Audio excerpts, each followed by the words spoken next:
Hello everyone, welcome back to try and test kitchen. આજે હું તમારી સાથે શેર કરીશ લારી પર મળે એવો ટેસ્ટી મસાલા પુલાવ બનાવવાની રેસીપી.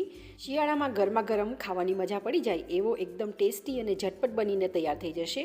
તો તમે રેસીપીને એન્ડ સુધી જરૂર જોજો. જો તમને રેસીપી ગમે તો વિડીયોને લાઇક કરજો, શેર કરજો અને આવી જ નવી રેસીપી જોવા માટે ચેનલ ઉપર નવા હો તો ચેનલને સબસ્ક્રાઈબ કરી બાજુમાં આપેલો બેલ આઇકન જરૂર પ્રેસ કરજો.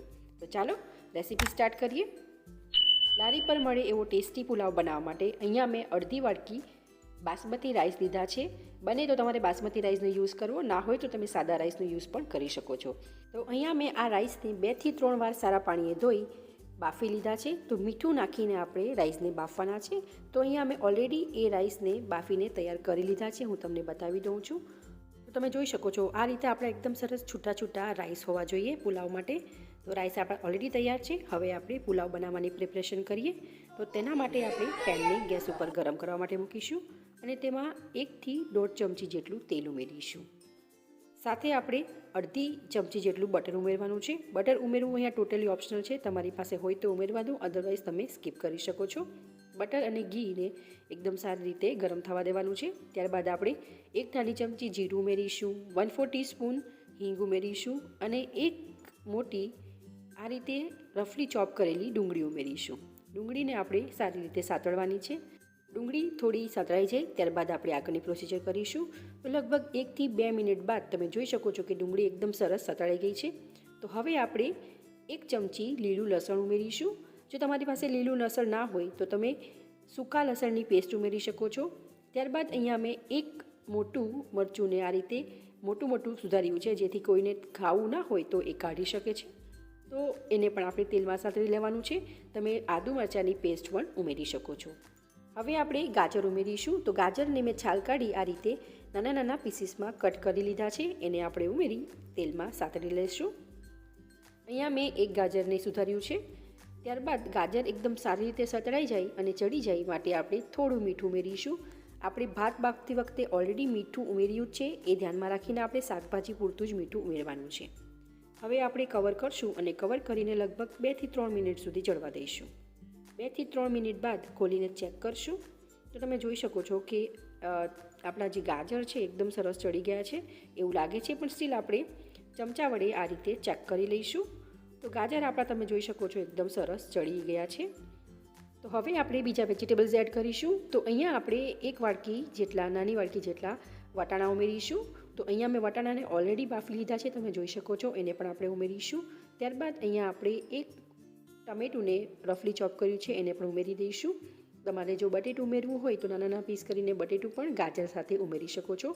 હવે બધું જ એકદમ સારી રીતે મિક્સ કરશું. આપણા ગાજર અને વટાણા ઓલરેડી ચડી ગયા છે. તો ટમાટર એકદમ સરસ ચડી જાય એના માટે આપણે ફરીથી મીઠું ઉમેરી દઈશું થોડું, વટાણા અને ટમેટાં પૂરતું, અને એકદમ સારી રીતે મિક્સ કરશું. મિક્સ થઈ જાય ત્યારબાદ આપણે ફરીથી કવર કરશું અને 2 મિનિટ સુધી ચડવા દઈશું. 2 મિનિટ બાદ ખોલીને ચેક કરશું. તમે જોઈ શકો છો કે બધા જ વેજીટેબલ એકદમ સરસ એકબીજા સાથે મિક્સ થઈ ગયા છે. તો હવે આપણે આગળના મસાલા ઉમેરીશું. તો આપણે બહુ વધારે પડતા મસાલા નથી ઉમેરવાના. આપણે અડધી ચમચી જેટલો ગરમ મસાલો ઉમેરીશું અને પાઉંભાજી મસાલો ઉમેરીશું. તો લગભગ 1 થી 1.5 ચમચી જેટલો આપણે પાઉંભાજી મસાલો ઉમેરીશું.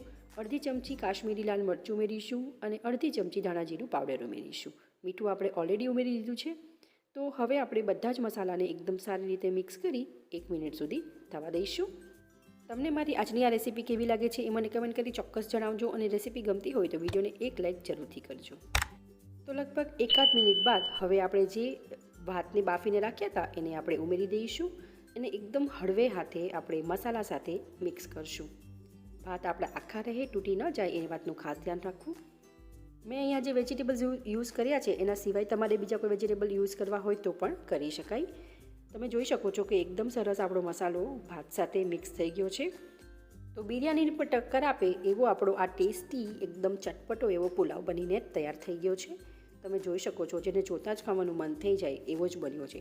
જેવો આપણે લારી ઉપર પાઉંભાજી સાથે ઓર્ડર કરીએ છીએ ને એવો જ પુલાવ બન્યો છે.